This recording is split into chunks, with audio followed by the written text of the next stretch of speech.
now with Jesse Ventura and our live studio audience. Gun control. This is something I've been very animated about all this year with all the various gun outrages, especially the appalling thing at the cinema in Colorado. Why is it that Americans, to me it seems, so many Americans cannot divorce their right to defend themselves with a gun to the apparent right to go and buy 6,000 rounds of ammunition, high-powered assault weapons, and go and murder Americans? Well, the best thing I can tell you, Piers, is this. Mexico has strict gun control. You cannot own a gun in Mexico, and they had 20,000 people dead last year in the drug cartel wars. But Mexico has a very particular problem involving drugs. I can cite you Britain, average... Well, let me just throw it back at you.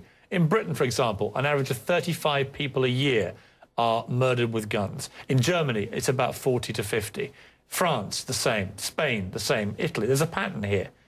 America, 11 to 12,000 a year. This country has more guns than anybody else and more gun murders. It's inarguable, isn't it?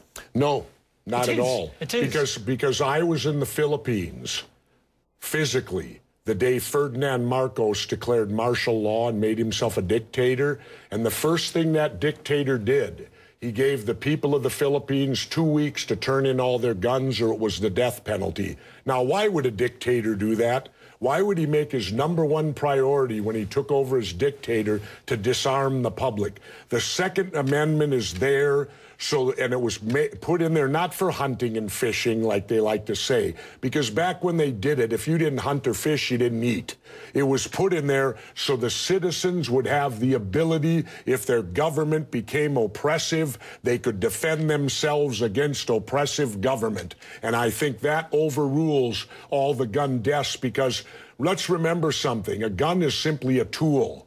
I have a gun safe at home, and I've never come home and heard those guns going off on their own. People kill people. All right, how many people here die because of car accidents of drunk driving? Do we go to the Ford Motor Company and tell them stop making these automobiles because people get drunk and kill people in cars? It's a facile argument. It's a what? It's a facile argument. There's no equivalence between drunk driving and lethal firearms. My point is... Wait a minute. A car is a 2,000-pound projectile that can go 100 miles an hour. Jesse, I have no problem with an American believing that their right under the Constitution is that they can defend themselves, especially in their own home, if they're being attacked and they have a weapon. It's also against government. I have a big problem with a disturbed young man, as we saw in Colorado, being able to buy 6,000 rounds of ammunition and a high-powered assault weapon and go into a movie theater and blow away 70 Americans. I have a big problem with that. And nobody else in America in high office seems to share that big problem. Well, I'll tell you what, Piers. I have a conceal and carry license. Had I been in there, I would have taken this guy out before he could have killed that many people. Well, I think that, again... But because, let's remember, police can't stop crimes. Police show up after they're over. Remember that.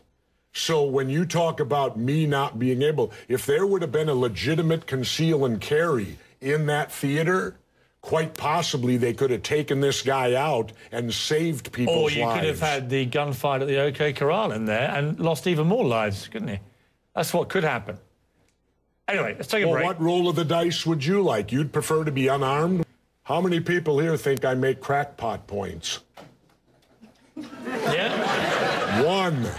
How many think I make sensible points?